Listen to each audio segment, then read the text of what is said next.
Hello दोस्तों, स्वागत है हमारे चैनल पर जिसका नाम है सक्सेस.com। दोस्तों, आपका 68 बीपीएससी का जो प्री होने वाला था आज हो गया।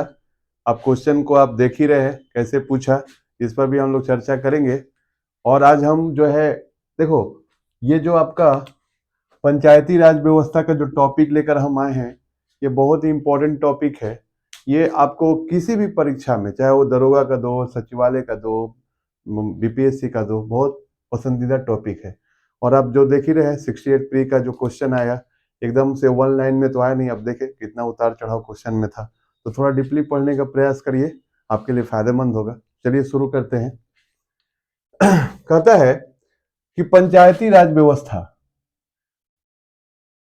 लोकतांत्रिक विकेंद्रीकरण या स्थानीय स्वशासन, यानी पंचायती राज व्यवस्था को दोस्तों हम लोग लोकतांत्रिक विकेंद्रीकरण या स्थानीय स्वशासन भी कहते हैं। देखिए, लोकतांत्रिक विकेंद्रीकरण कहने का क्या तात्पर्य हुआ कि विकेंद्रीकरण जब शक्ति किसी या सत्ता जब किसी एक के हाथ में होती है, यानी कि एक जगह केंद्रित होती है, उसको हम लोग कहते हैं केंद्रीकरण। और जब सत्ता को ऊपर से लेकर नीचे तक, देखिए राष्ट्रपति हो गए, फिर प्रधानमंत्री हो गए, ठीक है, फिर मुख्यमंत्री हो गए, फिर नीचे तक आ जाए यानी कि मुखिया तक आ जाए, यानी कि ग्राम पंचायत तक आ जाए। यानी सत्ता के जो शक्ति है उसको हमने एक जगह न रख के जब उसको विभिन्न पहलुओं तक शक्तियों को बांट दिया, या तो उसको हम लोग क्या कहते हैं, विकेंद्रीकरण। तो लोकतांत्रिक विकेंद्रीकरण यानी लोकतंत्र में जो शक्ति है उसको हमने ऊपर से लेकर नीचे तक क्या कर दिया, बांट दिया, और सभी को कुछ ना कुछ अधिकार हमने दिया। इसी को कहते हैं लोकतांत्रिक विकेंद्रीकरण। और चूंकि इसको स्थानीय स्वशासन भी कहते हैं, चूंकि लोकल गवर्नमेंट यानी लोकल स्तर पर जैसे मुखिया, पंचायत, सरपंच, जिला परिषद इत्यादि के द्वारा जब शासन स्वशासन होता है, उसको हम लोग क्या कहते हैं, स्थानीय स्वशासन। दोस्तों, इसी परिप्रेक्ष्य में हम लोग यहाँ पे एक लाइन लिखे है, जब सत्ता को ऊपरी स्तर से निचले स्तर तक ले जाया जाता है तो उसे लोकतांत्रिक विकेंद्रीकरण कहते हैं। जब सत्ता को ऊपरी स्तर से निचले स्तर तक ले जाया जाता है तो उसे लोकतांत्रिक विकेंद्रीकरण कहते हैं। दोस्तों, ये बड़ा इंपॉर्टेंट टॉपिक है, इसको अच्छा से समझने का प्रयास कीजिएगा। आपको पता है कि लॉर्ड रिपन को स्थानीय स्वशासन का जनक कहते हैं। अगर आपसे परीक्षा में पूछे कि स्थानीय स्वशासन का जनक किस गवर्नर जनरल को कहते हैं, तो लॉर्ड रिपन को। और यह भी आपके परीक्षाओं के लिए बहुत इंपॉर्टेंट है दोस्तों, ठीक है। 1882 ईस्वी में लॉर्ड रिपन ने स्थानीय स्वशासन संबंधी प्रस्ताव दिए, जिसे भारतीय स्वशासन का मैग्ना कार्टा कहते हैं। 1882 ईस्वी में लॉर्ड रिपन ने क्या किया कि स्थानीय स्वशासन संबंधी कुछ प्रस्ताव पारित किए कि हाँ ऐसा ऐसा होना चाहिए। तो इस तरीके से जो इसके जो प्रस्ताव दिया उसको भारतीय स्वशासन का मैग्ना कार्टा कहते हैं। मैग्ना कार्टा मतलब होता है कि लिखित रूप से कुछ दिए गए अधिकार को हम लोग मैग्ना कार्टा कहते हैं। तो इसने क्या किया कि स्थानीय स्वशासन या लोकल गवर्नमेंट के लिए कुछ प्रस्ताव लिखित रूप से दिए, तो उसी को हम लोग क्या कहते हैं, भारतीय स्वशासन का मैग्ना कार्टा। किसके प्रस्ताव को? लॉर्ड रिपन के प्रस्ताव को याद रखिएगा। 1882 ईस्वी में जिला बोर्ड का गठन हुआ। तो गवर्नर जनरल यहाँ पे कौन था? याद रखिएगा, रिपन ने क्या किया कि जिला बोर्ड बनाया ताकि पंचायती राज व्यवस्थाएं भारत में सफल हो सके, ठीक है। और याद रखिएगा कि ग्रामोदय से भारत उदय विचार किसने दिया? महात्मा गांधी। ग्रामोदय से भारत उदय, यानी कि ग्राम का अगर उदय होगा तो भारत का उदय होगा। यानी कि एक मजबूत गांव अगर मजबूत होंगे तो राष्ट्र मजबूत होगा। ऐसा विचार किसका था? महात्मा गांधी का। दोस्तों, महात्मा गांधी जो थे पंचायती राज व्यवस्था के प्रबल समर्थक थे। उनका मानना था कि भारत में अगर पंचायती राज व्यवस्था अगर लागू कर दिया जाए तो हमारा राष्ट्र क्या होगा? एक मजबूत राष्ट्र होगा और लोकतंत्र हमारा काफी सफल हो सकता है। तो गांधी जी का सपना था कि भारत में पंचायती राज व्यवस्था शुरू हो, याद रखिएगा। अगर हम बात करते हैं प्राचीन राजवंशों में स्थानीय स्वशासन चोल साम्राज्य की विशेषता थी। याद रखिएगा दोस्तों कि जो स्थानीय स्वशासन या पंचायती राज व्यवस्था है, ये किस प्राचीन राजवंश की विशेषता थी दोस्तों? तो चोल राजवंश की। दोस्तों, एक जान लीजिए कि जो चोल राजवंश था, इसने अपने साम्राज्य में स्थानीय स्वशासन को लागू किया, यानी पंचायती राज व्यवस्था को लागू किया, ठीक है। और इसकी खासियत ये थी दोस्तों कि जिस पर मुकदमा लगे होते थे जिस व्यक्ति पर, या जो जिस व्यक्ति पर जो केसेस हो गए थे, या वो अपराधी साबित हो जाता था, उस व्यक्ति को मुखिया या अन्य ग्राम लेवल पे जो चुनाव होते थे उसमें उसको भागीदार नहीं बनाया जाता था, या वो चुनाव नहीं लड़ सकता था। तो काफी खूबसूरत थी। जब हम लोग जब चोल साम्राज्य पढ़ेंगे तो यह स्थानीय स्वशासन के बारे में जानेंगे। तो ये बीपीएससी पूछ भी चुका है कि स्थानीय स्वशासन किस राजवंश की विशेषता है, तो याद रखिएगा चोल राजवंश की या चोल साम्राज्य की विशेषता है। आगे कहता है कि 1793 ईस्वी में तीनों प्रेसिडेंसी में पहली बार स्थानीय संस्थानों की स्थापना हुई। दोस्तों, आपको पता है कि जब ईस्ट इंडिया कंपनी बना था तो 3 प्रेसिडेंसी थे, याद रखिएगा। बंबई में, याद रखिएगा, फिर एक मद्रास में, और फिर एक कलकत्ता में, बंगाल में। ठीक है, तो ये 3 प्रेसिडेंसी थी, और तीनों प्रेसिडेंसी में पहली बार स्थानीय संस्थाओं की स्थापना हुई। ये भी काफी इंपॉर्टेंट पूछे जाते हैं दोस्तों। ठीक है, 1870 ईस्वी में लॉर्ड मेयो ने पंचायतों को कार्यात्मक और वित्तीय स्वायत्ता प्रदान किया। स्वायत्ता मतलब होता है कुछ छूट, यानी कि जब मेयो गवर्नर जनरल बना था, आपको याद है ना, एक क्वेश्चन भी आ चुका है कि किस गवर्नर जनरल के काल में भारत में पहली बार जनगणना हुई थी, तो लॉर्ड मेयो। तो लॉर्ड मेयो ने क्या किया कि पंचायतों को कार्यात्मक और वित्तीय स्वायत्ता दिया, यानी कि पंचायतों को कुछ अधिकार दिया अपने से पैसा खर्च करने के लिए अपने अपने क्षेत्रों में। ठीक है, और स्थानीय स्वशासन की जांच हेतु शाही आयोग बना 1907 में, और अध्यक्ष बने हॉब हाउस। ठीक है, यानी कि स्थानीय स्वशासन सही तरीके से वर्क कर रहे हैं कि नहीं कर रहे, यानी कि पंचायती व्यवस्था सही तरीके से वर्क कर रहा है कि नहीं कर रहा है, इसकी जांच के लिए 1907 में शाही आयोग बना, और अध्यक्ष कौन बने? Hob house. दोस्तों, एक बात याद रखिएगा, मेरा यहाँ से डिटेल में ले जाने का मतलब ये उद्देश्य है कि आपको इससे रिलेटेड क्वेश्चन पूछे तो आप फंसे नहीं, क्योंकि आप क्वेश्चन के पैटर्न को आप देख रहे हो, कुछ आसान क्वेश्चन नहीं आ रहे, सभी क्वेश्चन में ट्विस्ट आ रहा है। तो लेटेस्ट पैटर्न में पढ़िए थोड़ा डीपली, लेकिन अच्छा से। ठीक है, 1919 ईस्वी में भारत शासन अधिनियम में प्रांतों में द्वैत शासन लागू तथा स्थानीय स्वशासन को हस्तांतरित विषय में डाल दिया गया। दोस्तों, आपको पता है कि जब हम लोग संवैधानिक विकास पढ़ रहे थे, अगर आप नहीं पढ़े हैं संवैधानिक विकास को तो आप जाइए प्लीज प्लेलिस्ट में, और वहां से आप जो है हमारे प्लेलिस्ट पे जाइए, और जितना भी आपको संवैधानिक विकास में अधिनियम है उसको पढ़िए। वहां से बीपीएससी में 1935 को लेकर क्वेश्चन भी आज आया हुआ है, तो याद रखिएगा। तो आपको पता है कि 1919 के जब भारत शासन अधिनियम आया था, जिसको हम लोग मॉन्टेग्यू चेम्स्फोर्ड अधिनियम भी कहते हैं, तो वहां में पहली बार प्रांतों में क्या किया गया? द्वैत शासन, दोहरा शासन लागू किया गया था। आपको बताया था कि द्वैत शासन का मतलब ये हो गया कि एक तरफ गवर्नर जनरल और उसकी परिषद होती थी, और एक तरफ गवर्नर जनरल और मंत्री परिषद होते थे। ठीक है, तो ये जो प्रांतों में गवर्नर जनरल और उसकी परिषद होती थी, और फिर प्रांतों में, प्रांत मतलब राज्य, और गवर्नर जनरल और मंत्री परिषद होती थी। तो ये लोग दोनों, तो आपको पता है कि जो गवर्नर जनरल और परिषद इधर क्या होते थे कि आपको गवर्नर जनरल, ये लोग जो मंत्री जो होते थे, तो ये लोग जो होते थे, ये लोग दो शासन हो गया। तो एक होते थे सुरक्षित विषय, एक होते थे हस्तांतरित विषय। तो सुरक्षित विषय पर कानून गवर्नर जनरल और परिषद बनाती थी, और आपको जो जो हस्तांतरित विषय थे उस पर कानून गवर्नर जनरल और मंत्री परिषद बनाती थी। तो दोहरा शासन हुआ।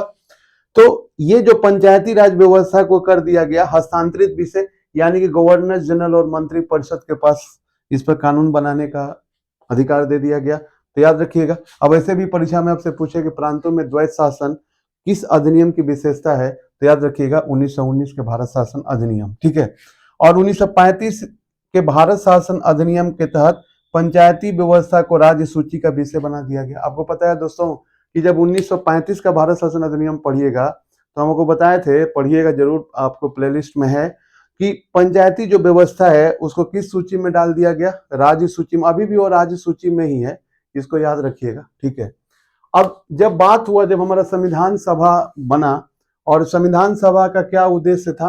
तो संविधान सभा का उद्देश्य ये था कि हमारे देश में जो है संविधान को बनाना। तो संविधान सभा में क्या हुआ कि जो 389 मेंबर थे, वो पंचायती राज व्यवस्था को लेकर क्या उनके मन में चल रहा था?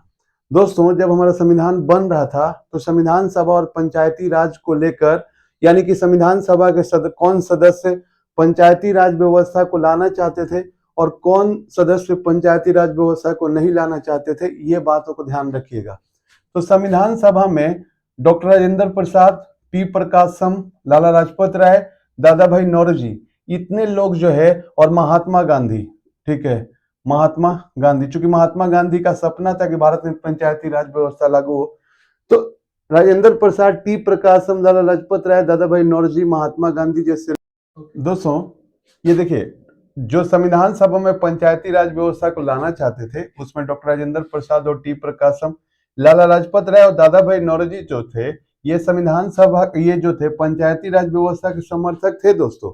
लेकिन ये चूंकि इनकी पहले देहांत हो चुकी थी, तो संविधान सभा के मेंबर तो थे नहीं, लेकिन ये समर्थक थे। तो याद रखिएगा, अगर संविधान सभा अगर क्वेश्चन पूछे कि कौन से संविधान सभा के सदस्य पंचायती राज व्यवस्था के समर्थक थे, तो याद रखिएगा डॉक्टर राजेंद्र प्रसाद, टी प्रकाशम और हमारे राष्ट्रपिता महात्मा गांधी। लेकिन जब आपसे पूछे कि संविधान सभा जब नहीं लगा रहे और तब पूछे, तो उसमें आप जो है लाला लाजपत राय और दादा भाई नौरोजी का नाम भी याद रखिएगा, जो भारत में पंचायती राज व्यवस्था को लाना चाहते थे, ठीक है। लेकिन हमारे जो संविधान के निर्माणकर्ता डॉक्टर भीमराव अंबेडकर साहब पंचायती राज व्यवस्था को लाने के क्या थे, विरोधी थे। इस चीज को भी याद रखिएगा, ये परीक्षाओं में पूछ चुका है, ठीक है। फिर क्या हुआ दोस्तों कि के संथानम के प्रस्ताव पर, ये जो के संथानम रहे ना सर, इनके प्रस्ताव पर ग्राम पंचायतों का गठन किया गया, ठीक है। अगर आपसे पूछ दे कि ग्राम पंचायतों का गठन किसके प्रस्ताव पर हुआ, तो के संथानम के प्रस्ताव पर हुआ, याद रखिएगा। और इसके तहत इनके प्रस्ताव पर ग्राम पंचायतों का गठन अनुच्छेद 40 के तहत राज्य के नीति निर्देशक तत्व में शामिल किया गया। यानी कि राज्य के नीति निर्देशक तत्व आप तो जानते ही हैं, संविधान के भाग 4 में क्या है, नीति निर्देशक तत्व का वर्णन है। तो ग्राम पंचायतों का गठन आप पढ़ते होंगे ना, अनुच्छेद 40, और किस में है, तो नीति निर्देशक तत्व में, और किस भाग में, 4 में। लेकिन प्रॉब्लम ये था दोस्तों कि नीति निर्देशक तत्व को लागू करना या ना लागू करना ये राज्य के इच्छा पर है। तो बहुत सारे राज्य पंचायती राज व्यवस्था को लागू किए और बहुत लागू नहीं किए। तो इसमें डाल देने से पंचायती राज व्यवस्था एक फॉर्मेलिटीज रह गया। राज्य सरकार उसको लागू भी कर सकते थे, नहीं भी लागू कर सकते, कोई दबाव उस पर नहीं था। तो उतना सफल नहीं हो पाया इस अनुच्छेद में डालने के बाद। तो क्या हुआ कि 2 अक्टूबर जो है 1952 को सामुदायिक विकास कार्यक्रम यानी कम्युनिटी डेवलपमेंट प्रोग्राम बना। दोस्तों ये काफी इंपॉर्टेंट है, ये बहुत बार पूछता है कि सामुदायिक विकास कार्यक्रम का गठन कब हुआ, तो क्या मारिएगा, 2 अक्टूबर 1952, ठीक है। सामुदायिक यानी समुदाय का विकास करना, ये ग्रामीण सेक्टर्स में यानी कि गांवों में क्या करना, सामुदायिक विकास करना, कि समुदाय बनाकर उनका विकास करना। लेकिन क्या है दोस्तों कि आजकल जो ट्रेंड है उसके अनुसार अगर आपसे पूछ दे कि सामुदायिक विकास कार्यक्रम का क्या उद्देश्य था, तो आप क्या बोलोगे कि आर्थिक प्लस सामाजिक विकास में जनता की भागीदारी करना। यानी कि जो भी हम आर्थिक और सामाजिक विकास करेंगे उसमें जनता को भी भागीदार बनाएंगे और उनसे आर्थिक और सामाजिक समस्याओं को समझेंगे और फिर उसको दूर करने का प्रयास करेंगे। ये इसका उद्देश्य था, लेकिन ये उद्देश्य में सफल नहीं हो पाया दोस्तों। तो राष्ट्रीय प्रसार सेवा, ये सभी बीपीएससी में और अन्य एग्जामों में पूछे जा चुके हैं। और जब ये सामुदायिक विकास कार्यक्रम सफल नहीं हो पाया तो राष्ट्रीय प्रसार सेवा का गठन किया गया 1953 में। तो दोस्तों ये भी जो है बीपीएससी ने, याद रखिएगा, कब पूछा, तो याद रखिएगा 67 के प्री एग्जाम में पूछा कि राष्ट्रीय प्रसार सेवा का गठन कब हुआ। तो आप सोच सकते हो क्वेश्चन यहां से आते हैं और काफी इंपॉर्टेंट क्वेश्चन होते हैं। तो यहां से फिर क्या हुआ कि आपको वहां तक बताए कि राष्ट्रीय प्रसार कार्यक्रम या राष्ट्रीय प्रसार योजना, मतलब राष्ट्रीय प्रसार योजना कहने का मतलब है कि पंचायती राज व्यवस्था को पूरे राष्ट्र में प्रसार करने की योजना थी। लेकिन ये भी 1953 में आया और ये भी असफल हो गया। यानी पंचायती राज व्यवस्था को लागू करने का अभी तक हर एक मुहिम असफल होते जा रहा था। और याद रखिएगा,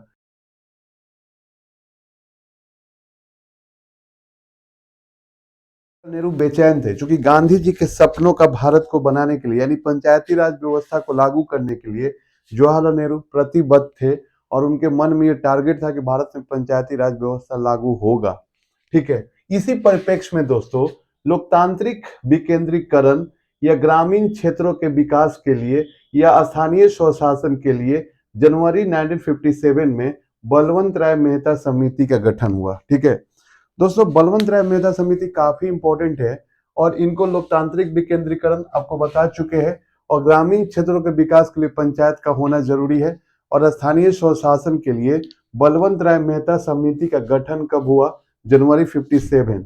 और रिपोर्ट कब दिया इसने? नवंबर 1957 में। और ये जो है रिपोर्ट लागू कब हुआ? तो 1 अप्रैल 1958। यानी बलवंत राय मेहता समिति ने जो रिपोर्ट दिया उस रिपोर्ट को लागू कब किया गया? तो 1 अप्रैल 1958। और ये भी प्रश्न बीपीएससी में पूछ चुका है। तो आपको सोच सकते हो कि आपको कोई चीज छोड़ना नहीं है, एकदम सिलसिलेवार ढंग से पढ़ना है ताकि इससे रिलेटेड क्वेश्चन आपको आए। और बीपीएससी क्यों यार, सभी एग्जाम में आपके आते हैं। और बलवंत राय मेहता को भारत में पंचायती राज व्यवस्था का जनक, वास्तुकार या शिल्पी कहते हैं, क्योंकि इन्हीं के रिपोर्ट के आधार पर भारत में पंचायती राज व्यवस्था की शुरुआत हुई। इसीलिए भारत में पंचायती राज व्यवस्था का जनक पूछे, पिता पूछे, जो भी पूछे, वास्तुकार मतलब डिजाइनकार या शिल्पी यानी कि इसका निर्माण में भी इनका महत्वपूर्ण भूमिका था। ये सभी किसको कहा जाता है दोस्तों? बलवंत राय मेहता को। और बलवंत राय मेहता को भारत में लोकतांत्रिक विकेंद्रीकरण का जनक कहा जाता है। लोकतांत्रिक विकेंद्रीकरण मतलब पंचायती राज व्यवस्था का जनक बोला जाता है। बलवंत राय मेहता ने त्रिस्तरीय पंचायती राज व्यवस्था की सिफारिश की। त्रिस्तरीय, देखिए अब यहां से समझिएगा, इन्होंने जो पंचायती राज व्यवस्था का जो डिजाइन बनाया, इसका स्तर त्रिस्तरीय था। तो सबसे निचले स्तर पर कौन था? ग्राम पंचायत, यानी कि ग्राम स्तर पर क्या होना चाहिए? ग्राम पंचायत। और पंचायत समिति होना चाहिए प्रखंड स्तर पर, ब्लॉक लेवल पर। ये आज जो है बीपीएससी के 68 के एग्जाम में याद रखिएगा, ये आया था, याद रखिएगा। और जिला परिषद का स्थापना होना चाहिए जिला स्तर पर, यानी सबसे नीचे में कौन? ग्राम स्तर पर ग्राम पंचायत, प्रखंड स्तर पर पंचायत समिति और जिला स्तर पर जिला परिषद। यानी सबसे नीचे में ग्राम पंचायत, मध्य में पंचायत समिति और सबसे ऊपर में जिला परिषद। दोस्तों जेपीएससी यानी जो झारखंड पब्लिक सर्विस कमीशन ने पूछा था कि पंचायती राज व्यवस्था में मध्य स्तर को क्या कहते हैं, तो क्या कहेंगे? पंचायत समिति। उच्च स्तर को क्या कहेंगे? जिला परिषद। और सबसे निचले स्तर को क्या कहेंगे? ग्राम पंचायत। तो इसका हर एक डायमेंशन से पढ़ने का प्रयास कीजिएगा दोस्तों, ये बहुत ही इंपॉर्टेंट टॉपिक है, आपको आने का संभावना 1-2 क्वेश्चन यहाँ से रहता है। अब जब क्या हुआ कि पंचायती राज व्यवस्था का ये स्तर होना चाहिए भारत में, बलवंत राय मेहता ने सिफारिश कर दिया। और उस समय के तत्कालीन प्रधानमंत्री थे जवाहरलाल नेहरू साहब। और जवाहरलाल नेहरू ने भारत के राष्ट्रपिता महात्मा गांधी के सपनों के भारत के तहत पंचायती राज व्यवस्था को भारत में लागू करने के लिए पहला प्रायोगिक स्तर पर, याद रखिएगा ये सभी इंपॉर्टेंट क्वेश्चन है, कि अगस्त 1958 में प्रायोगिक स्तर पर पंचायती राज व्यवस्था का प्रारंभ कहाँ हुआ? आंध्र प्रदेश। यानी कि आंध्र प्रदेश में इन्होंने पहली बार प्रयोग के तौर पर पंचायती राज व्यवस्था को लागू किया, ताकि वो देखना चाहते थे कि सफल होता है कि नहीं दोस्तों। तो याद रखिएगा, पूछे कि प्रायोगिक स्तर पर पहली बार पंचायती राज व्यवस्था कहाँ लागू हुआ? तो आंध्र प्रदेश में। और जब यहाँ पर लगा कि हाँ ये सफल हो सकता है दोस्तों, तो याद रखिएगा दिस इज हिस्टोरिकल डेट, ये ऐतिहासिक डेट है। यानी कि 2 अक्टूबर 1959 ईस्वी में भारत में पहली बार पंचायती राज व्यवस्था की शुरुआत हो गई। यानी कि यहाँ पर प्रयोग के तौर पर आंध्र प्रदेश में, और 2 अक्टूबर 1959 ईस्वी में भारत में पहली बार पंचायती राज व्यवस्था की शुरुआत हो गई। तो पूछेगा आपसे कि भारत में पहली बार पंचायती राज व्यवस्था की शुरुआत किस डेट को हुई? 2 अक्टूबर 1959। 2 अक्टूबर को ही क्यों दोस्तों? क्योंकि इस दिन महात्मा गांधी राष्ट्रपिता का क्या है? जन्मदिन है। और इसी जन्मदिन यानी कि गांधी जी का सपना था कि भारत में पंचायती राज व्यवस्था लागू हो, तो उनके ही, याद रखिएगा, जन्मदिन के दिन पंडित जवाहरलाल नेहरू ने भारत में पंचायती राज व्यवस्था को लागू कर दिया। यानी गांधी जी के सपनों के भारत के तहत आपको पंचायती राज व्यवस्था शुरुआत हो गया। कहां पर हुआ दोस्तों? राजस्थान के नागौर जिले में बगदरी गांव है, वहां पर पंचायती राज व्यवस्था का शुरुआत हुआ। तो इसको भी देख लीजिएगा, राजस्थान के नागौर तो सबको याद है, आप बगदरी गांव को याद कर लीजिएगा, क्वेश्चन में हो सकता है पूछ दे। और फिर क्या हुआ दोस्तों कि 11 अक्टूबर 1959 में आंध्र प्रदेश में पंचायती राज व्यवस्था शुरू हुआ। यानी कि पहली बार राजस्थान के नागौर जिले के बगदरी में, और 11 अक्टूबर 1959 को दूसरी जगह कहां पंचायती राज व्यवस्था शुरू हुआ फिर से, तो आंध्र प्रदेश में। दोस्तों ये काफी इंपॉर्टेंट है कि पंचायती राज व्यवस्था के तहत पहली बार चुनाव कहां पर हुआ, तो आंध्र प्रदेश में। गठन कर दिया गया राजस्थान के नागौर जिले में, लेकिन पंचायती राज व्यवस्था के चुनाव पहली बार कहां हुआ, तो 11 अक्टूबर 1959 को राजस्थान आंध्र प्रदेश में। तो ये भी काफी इंपॉर्टेंट क्वेश्चन है, इस पर लोग ध्यान नहीं देता है और परीक्षा में पूछ चुका है, इस चीज को ध्यान रखिएगा। तो पंचायती राज व्यवस्था से संबंधित बहुत सारी समितियों का गठन भी हुआ दोस्तों। तो इसके बलवंत राय मेहता समिति के बाद कौन सा समिति बना, अशोक मेहता समिति कब बना, 1977। जीवी के राव समिति 1985, एल.एम. सिंघवी समिति 1986, गौडगिल समिति 1988 और थुंगम समिति 1989। दे देता है कि निम्नलिखित में से कौन सा समिति पंचायती राज व्यवस्था से संबंधित नहीं है, तो आपको जानकारी होना चाहिए ये सारे समिति। तो पहला बार बोलिए कौन, बलवंत राय मेहता समिति 1957, अशोक मेहता समिति 1977, जीवी के राव समिति 1985, एल.एम. सिंघवी समिति 1986, गौडगिल समिति 1988 और थुंगम समिति 1989। याद रखिएगा दोस्त, सीरीज ये भी पूछ सकता है कि इसके क्रम के अनुसार, यानी पहले किसका गठन हुआ, पहले बाद में क्रम में सजाएं तो कंफ्यूजिंग क्रिएट करता है, इसीलिए इस पर थोड़ा ध्यान दीजिएगा, ठीक है। और जो ग्राम पंचायत होते हैं दोस्तों, जैसे मुखिया हो गए, सरपंच हो गए, पंच हो गए, वार्ड हो गए, उसका चुनाव प्रत्यक्ष रूप से होता है, यानी कि जनता सीधे भागीदारी करती है और वोट के माध्यम से उसको जिताने का प्रयास करती है। ये सचिवालय सहायक का जो अभी लेटेस्ट में 2022 में एग्जाम हुआ फर्स्ट सेटिंग वाला, तो वहां क्वेश्चन पूछा था। तो याद रखिए जो ग्राम पंचायत में जो चुनाव होते हैं, जैसे मुखिया, सरपंच, वार्ड, ये लोग का चुनाव प्रत्यक्ष होते हैं। और ये झारखंड स्टाफ सर्विस कमीशन में पूछा कि पंचायत समिति का चुनाव कैसे होता है, तो इसका भी चुनाव प्रत्यक्ष होता है, याद रखिएगा। कुछ होते हैं अप्रत्यक्ष, लेकिन बेसिकली आपको क्या करना है, प्रत्यक्ष याद रखिएगा। आगे हम लोग डिटेल में जानेंगे। जिला परिषद जो होते हैं, जो जिला परिषद का चुनाव होता है अप्रत्यक्ष होते हैं, मतलब इनडायरेक्ट होते हैं, यानी कि हमने चुना पंचायत समिति के सदस्यों को और पंचायत समिति के सदस्य जाकर जिला परिषद का चुनाव करते हैं, तो अप्रत्यक्ष हुआ ना, यानी हमारे द्वारा चुने गए प्रतिनिधि जब किसी का चुनाव करेंगे तो अप्रत्यक्ष होगा। तो जिला परिषद का चुनाव कैसे होगा, अप्रत्यक्ष। आगे जो है अशोक मेहता समिति, याद रखिएगा, बलवंत राय मेहता समिति जब रिपोर्ट लागू हो गया तो बीच में क्या हुआ दोस्तों, कि बीच में भारत सरकार लगता है ना पंचायती राज व्यवस्था के बारे में भुला गया। आप समझ रहे हैं, इसी बीच में क्या हुआ कि 1962 में आपको पता है कि भारत चाइना युद्ध हुआ, ठीक है, 1965 में भारत पाकिस्तान युद्ध हुआ, फिर 1971 में भारत पाकिस्तान युद्ध हुआ। तो भारत इसी में भुलाया रह गया और पंचायती राज व्यवस्था पर क्या प्रोसेस हो रहा है, कितना प्रोग्रेस हो रहा है, कितना लॉस में जा रहा है, इस पर किसी का ध्यान ही नहीं गया, ठीक है। इसी बीच में क्या हुआ कि 1977 में इंदिरा गांधी की सरकार क्या हो गई, गिर गई, और दूसरे जो है प्रधानमंत्री बने मोरारजी भाई देसाई। तो मोरारजी भाई देसाई ने देखा कि बहुत दिन हो गए यार पंचायती राज व्यवस्था, आप देख रहे हैं 59 में लागू हुआ, उसके बाद कोई समितियां इधर नहीं बन रही है, तो इतना दिन पंचायती राज व्यवस्था का कोई मूल्यांकन नहीं हुआ। तो मोरारजी भाई देसाई जब भारत के प्रधानमंत्री बने तो उन्होंने अशोक मेहता नामक व्यक्ति के मतलब अध्यक्षता में एक अशोक मेहता समिति बना दिया, कब, 1977। और इनका काम था कि पंचायती राज व्यवस्था में सुधार के लिए आप अध्ययन कीजिए, रिपोर्ट दीजिए। तो इन्होंने रिपोर्ट दिया।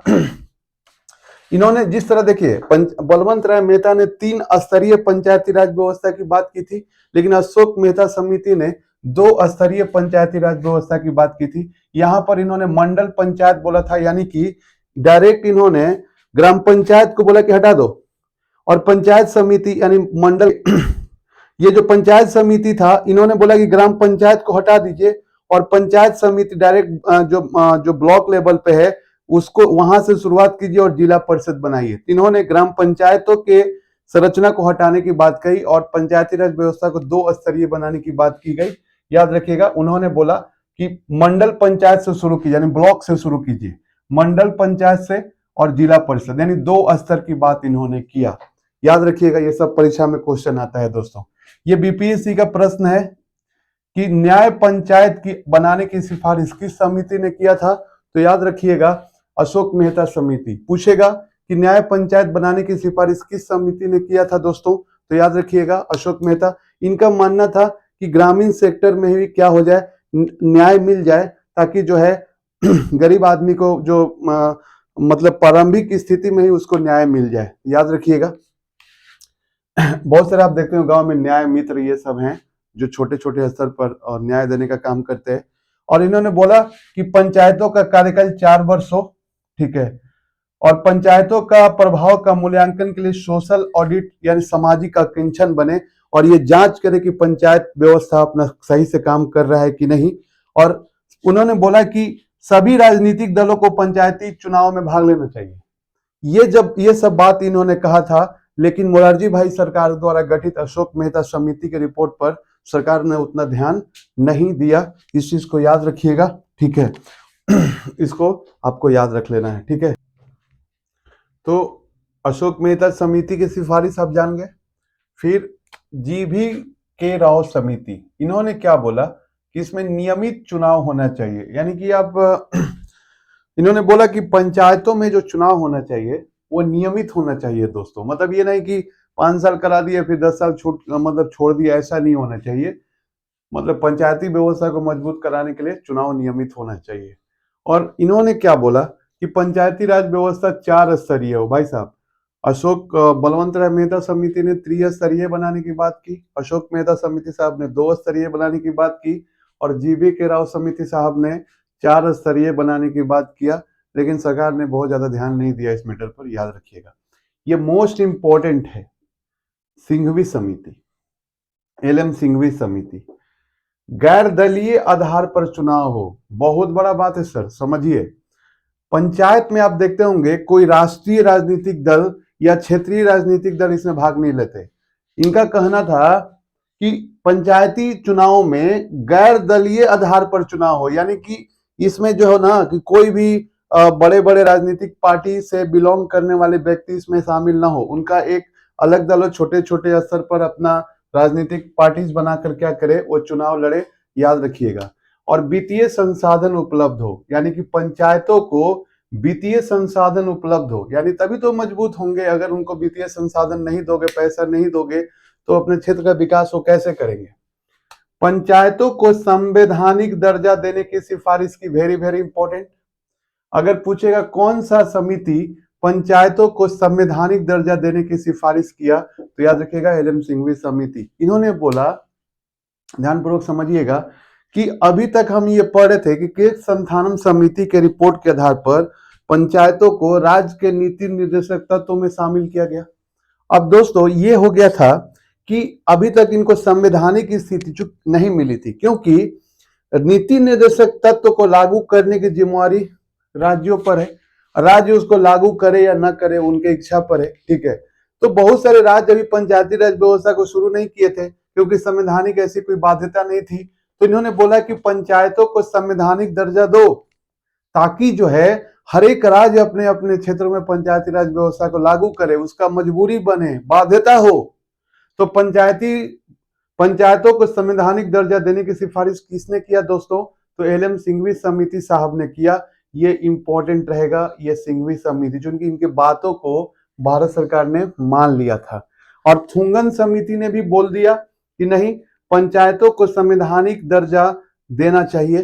तो 2 लोगों ने बोला पंचायतों को संवैधानिक दर्जा देने की बात, याद रखिएगा कौन कौन रहे, सिंघवी समिति और थुंगन समिति। और इन्हीं समिति, थुंगन समिति और सिंघवी समिति के बातों को मानकर उस समय के तत्कालीन प्रधानमंत्री राजीव गांधी ने क्या किया कि 64वां संविधान संशोधन लाए 1989 में, ताकि पंचायती राज व्यवस्था को संवैधानिक दर्जा मिल सके दोस्तों।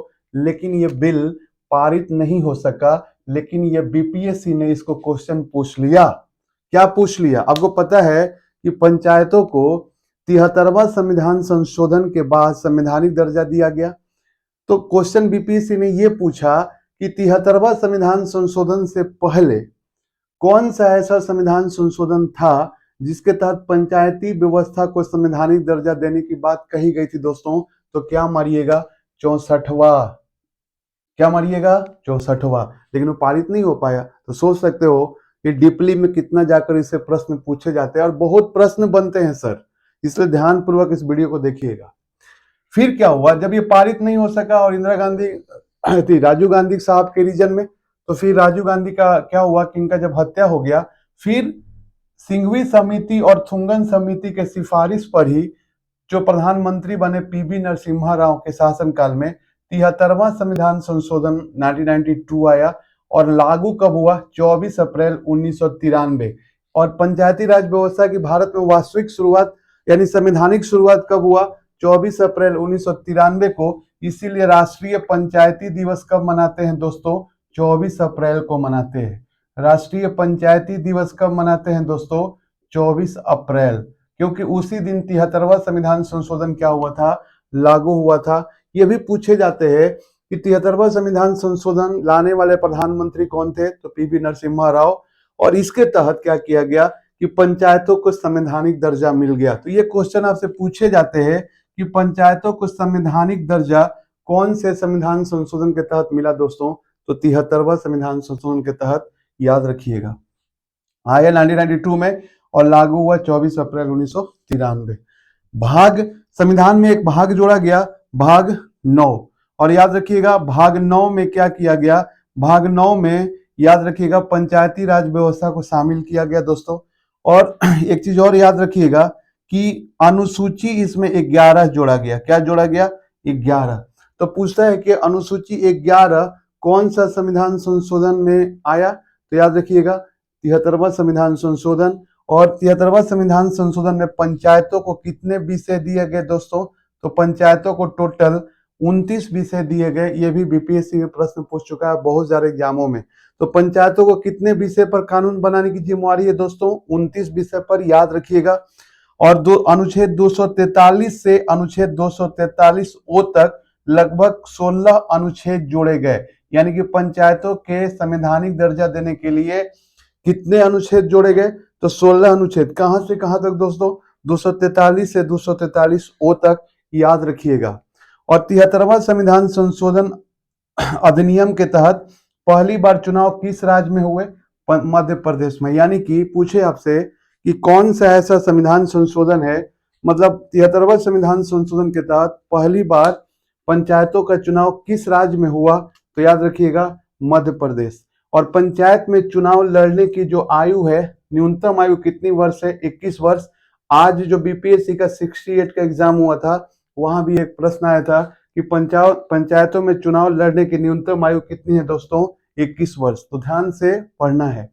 ये पिछला बार बीपीएससी में पूछा था कि बिहार ने क्या किया कि 2006 में बिहार पंचायतों में महिलाओं को 50% आरक्षण देने वाला पहला राज्य बना। बिहार क्वेश्चन पूछा था कि पंचायतों में महिलाओं को 50% आरक्षण देने वाला पहला राज्य कौन बना? बिहार। कब दिया था ये पूछा था, तो क्या मारिएगा? 2006 में।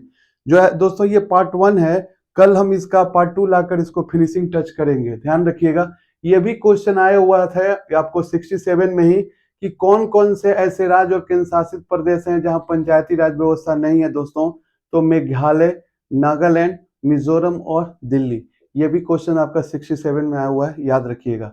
और कौन से ऐसे दो राज्य हैं, कौन कौन से ऐसे राज्य और केंद्र शासित प्रदेश हैं जहां 2 स्तरीय पंचायती व्यवस्था है? तो याद रखिएगा गोवा, सिक्किम, मणिपुर और केंद्र शासित प्रदेश में पुदुचेरी। और 4 स्तरीय पंचायती राज व्यवस्था किस राज्य में है? तो पश्चिम बंगाल में है दोस्तों। तो याद रखिएगा। इसके जितने भी फैक्चुअल जानकारी और कंसेप्चुअल जानकारी हम लाए हैं, और कल जो है दोस्तों इसको हम लोग एंड करेंगे। तो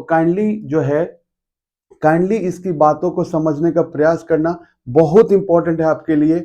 कल जो हम लोग इसको फिनिश करेंगे तो इसके अनुच्छेद को समझने का प्रयास करेंगे, जो आपके लिए काफी इंपॉर्टेंट है। अगर हमारा कंटेंट अच्छा लगा हो दोस्तों तो हमें भी लाइक, शेयर, सब्सक्राइब कीजिए, और हो सके तो मैक्सिमम शेयर भी कीजिए, ताकि हमें अच्छा लगेगा और हम भी अच्छा कंटेंट लाने का प्रयास करेंगे दोस्तों। Take care.